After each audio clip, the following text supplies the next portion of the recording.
subscribe. If you heard the guys say, then just do it. If you didn't, then ignore that. But yeah, today in this video I want to show you how you can transform your sketch ideas into some viable vector work. And this is more like the final part of a session I did in the previous video, because in that session I showed you how you can sketch your ideas on paper, and then yeah, the next phase is this. So we just dive into it.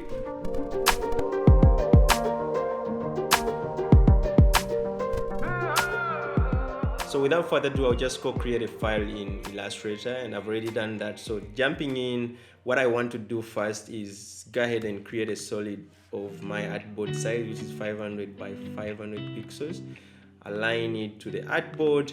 The next thing here, I want you to go to the object and look for path and select split into grid. And the reason why I want you to create a grid around your artwork, one, it helps you create something that is web friendly, because you familiar with the web, everything is pixel aligned, like everything begins from one pixel. So if you create a logo that really doesn't keep up well with this, I know that this rule doesn't really work with logos, but I've been using it for icon design, and I feel like it helps you even when it comes to creating logos. Just go ahead and create a grid of our own. And the rule of thumb, what I want you to do is like use a number of 64 rows and 64 columns, and that is kind of driven from what's it called, like the 8-point grid.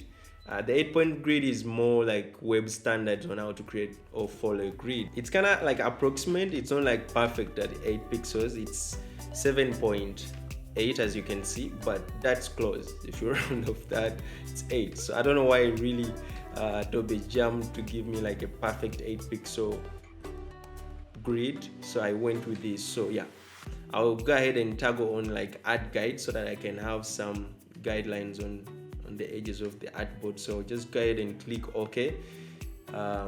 Name my layer, name it guides. You can name it whatever you want, and go ahead, create another layer. And this layer, I want to first lock it before even doing anything. So I want to create this layer and name it sketch.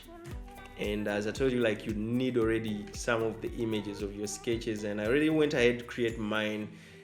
These are some of the shots I shared on Instagram. If you didn't see it on Instagram, I wish you could go there and even like hit me a like if you want to.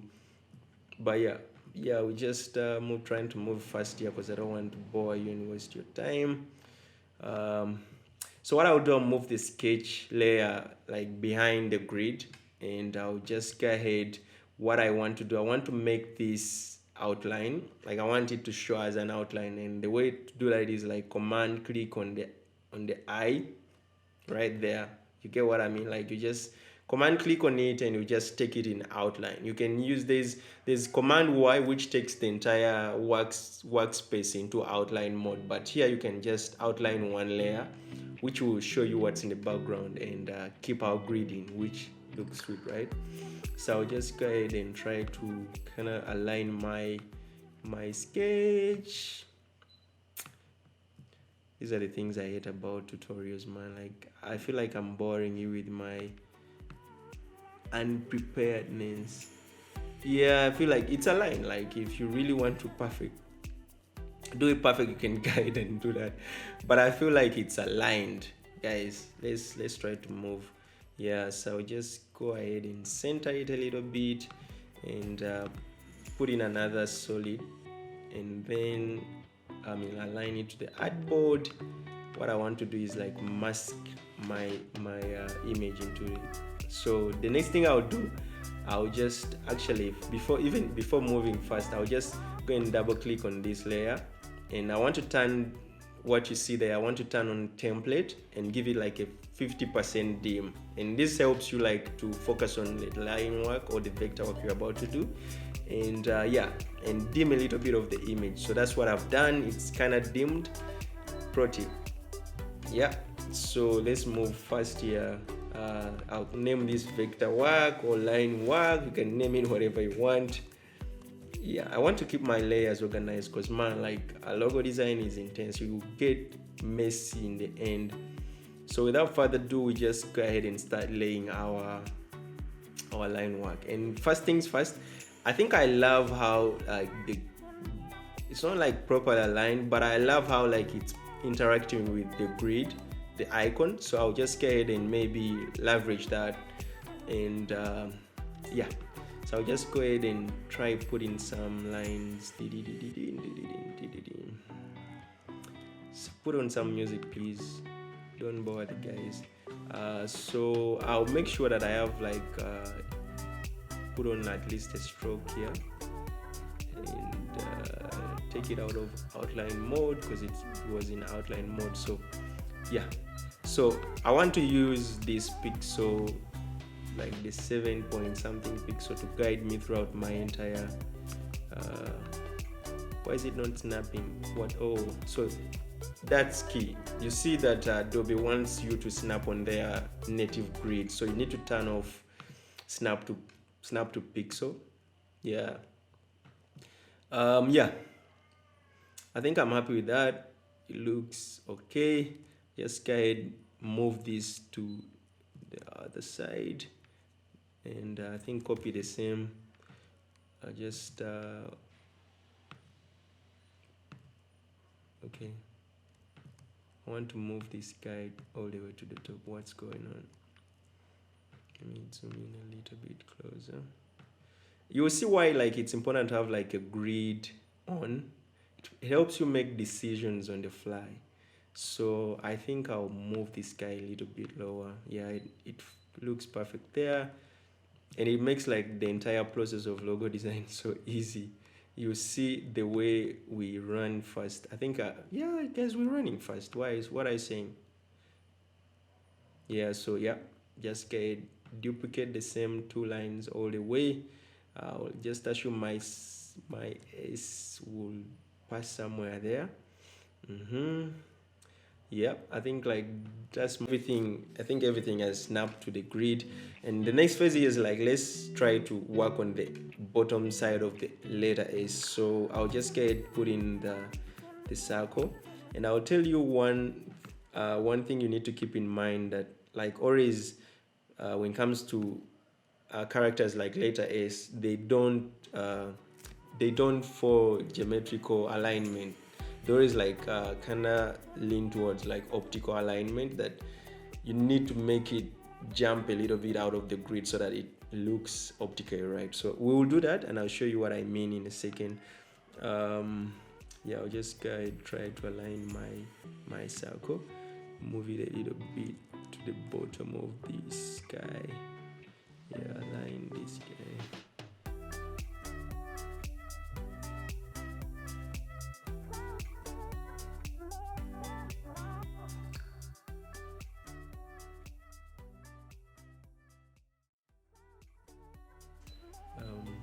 I think that's done. The next phase is just using the shape builder tool to build your icon. So that's the most interesting phase, by the way, because it looks so easy.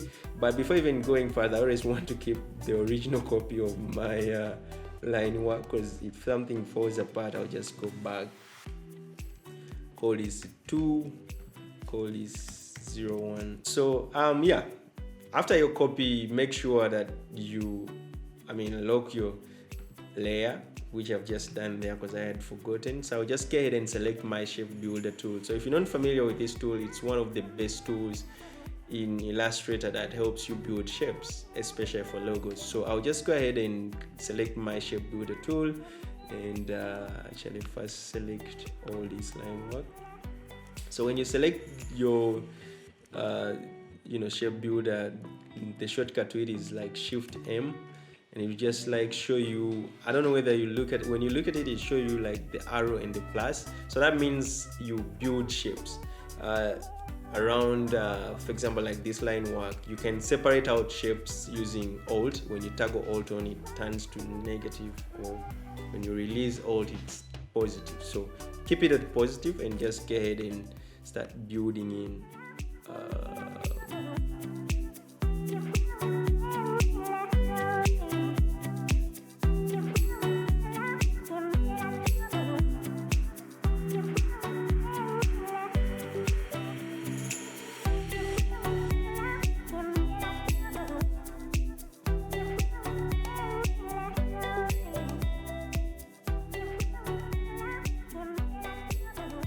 Okay, I won't bore you with all that stuff, but yeah, the icon is done. The entire thing of this, let me just put it on the side and see how it looks, give it a shade. Yeah, so when you look at it, yeah, the issues I had with the S, I feel like it optically looks right. You guys will ask me where do you come up with all these ideas? But I'll tell you, like, if you ever seen some bad, fonts or typefaces, they don't always don't apply the optical rules of design, because design is more optical actually, less of these mathematical formulas of like a line to the edge and stuff like that. So it's more towards optical. Yeah, I remember like one time back I had a discussion with one of my friends. He was saying, yeah, but it's not aligned to the other guy. I'm like, but it's optical aligned. Like when I see it, it looks aligned. So I shouldn't align it to the other guy because that's how alignment is assumed to be. So pro tip, there's optical alignment. So if you that kind of guy who's so symmetrical, there is asymmetrical. Let's stick to the tutorial. I don't want to go that rabbit hole of like ranting about design. So because I never stop when I do. The main thing of this logo design was this monogram, the H and the S combination. So the rest of the logo is easy. I'll just go ahead and jump into that, create a circle quick, and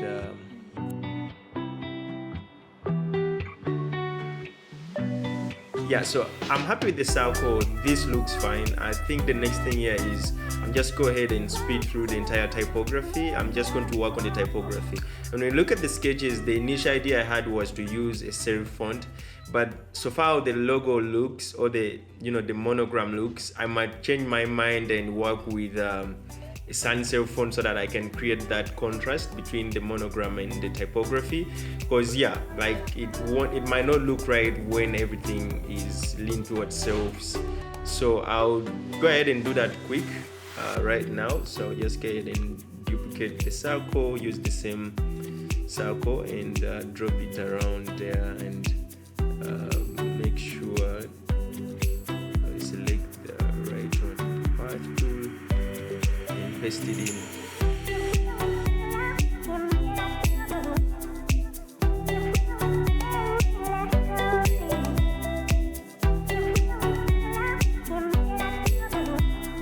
So I'm happy with the typography. Honestly, like my decision of going with the sans serif font, that worked perfect because I see it works well with my icon. So I'll just go ahead and make a copy on the side, select this, copy, and then go paste it somewhere on the side. And yeah, so when you look at it, like I'll just take like a visual observation here and see what's going on. So let me zoom in. Yeah, so I think I like the look of this. I'll just maybe align this icon to this circle because I feel like it's not aligned. Sorry. Just align it to the circle. Yep, it wasn't aligned. Okay, yeah, I think the vertical alignment is fine. Did the horizontal alignment, which worked out fine.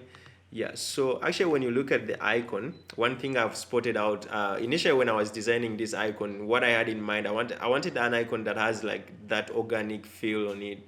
So when you look at these as so sharp edges, so there's so many ways of achieving these round organic edges, but my favorite, I'll show you how I do it. So I'll just maybe make a copy so that I can show you before and after, and go ahead and select this. So yeah, what I want you to do is just go straight and toggle in simplify. So when you toggle on simplify, I want you to dial the curve precision all the way to 100%, and what that does, it adds in some extra points so that your shape can be organic. Actually, the simplify tool, most people use it to reduce points, but for me, when it comes to adding in that organic feel, I feel like it works perfect. So I'll just go ahead and click OK, and I show you what happened. So when you look at the before, so this is the before, sharp edges, and then look at the after, it has like it has some rhythm to it. So I love this, so I'll just go ahead with that. So these are the decisions you make when you're designing. Some of them didn't appear to you in the sketching phase, so I'll make this give it a 4. Yeah, 4 points. I'll just add a stroke and give it 4 points, which looks perfect. And I think the next thing, yeah, I'll just maybe try to look at my sketch. Let me first hide this. Yeah, so when you look at the sketch, I had these zigzags that I feel like might look well with the icons. So I'll just go ahead and try to put those in.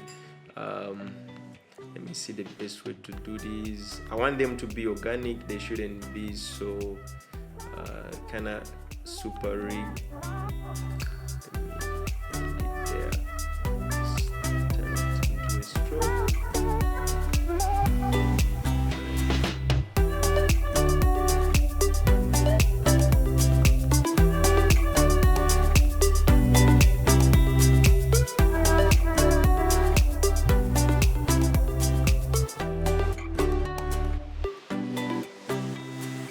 So I'll just give it a 4 and we see how it looks. That's a 4. I'll just go ahead, maybe work on this a little bit. Yeah. And I'll just maybe round off.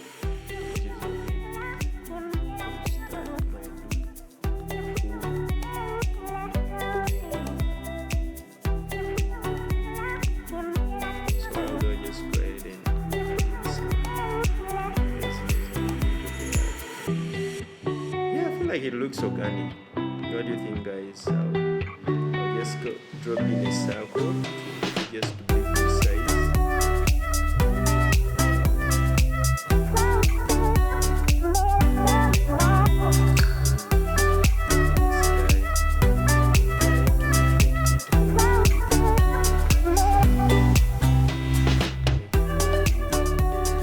So yeah, that's it, guys. I'm happy with the turnout of this icon. When you look at it, the way it plays well, black and white, that's amazing. So the next thing I'll do, I'll just show you my extra tips and tricks, what I want to do next to a logo. So if you wanted to just see how to create a logo from sketches, that's it. You can just click out and go do you. But if you really want to see some extra tips, I'll just go ahead and show you what I do next to see how my logo can keep up. So I'll just go ahead and try to give it some so go ahead and group this guy. Let me first look this guy and group my icon.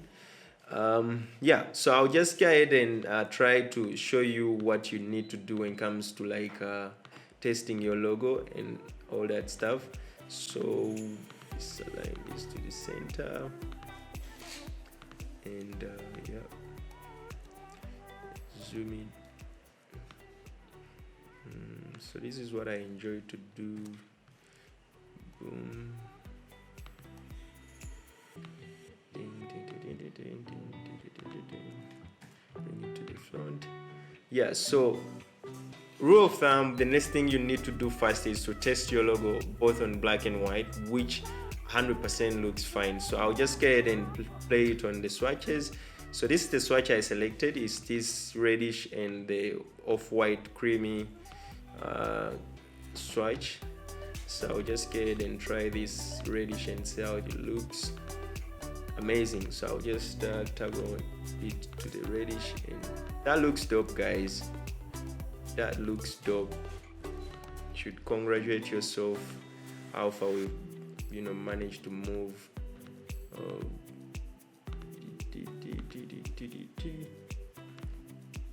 This is it, guys. If your logo can get to this point where it can play well black and white, that's a win for you. And also when you're designing, this is like a logo tip that I'll give you, that always maintain and keep your logo within 2 colors, because there's a way monochromatic colors work best. So for example, like I have a red here and I have that off-white, so I always make an inverse of the red and see how then that logo stands out, or even how it can keep up. So 100% I feel this keeps up in every scenario I put it in. One thing for sure, I'm happy with the look of this logo design, and the next thing I'm just going to do, I'm just going to save it, push it all the way to Instagram so that you guys can show some love to it. And I think that's it, guys. If you are happy, then just do drop your thoughts in the comment section. Let me know what you think about the entire process in this video. And this actually was more part 2 of a video we did previously where we sketched the same icon. And if you didn't watch that one, I'll leave a link for you here to go check it out. And the guys who've been following along, I asked you to send me some of your sketches so that I can really see how far you can push this. And our stand, the turnout was amazing. Thank you guys for sending me your sketches, and also please do send your finished version after you designing in Illustrator. That will do great for this channel. And for the new guys, consider subscribing. That really helps. Make sure you like this video and share it with your friends. That's it for this video. I'll catch you in the next one. Love ya.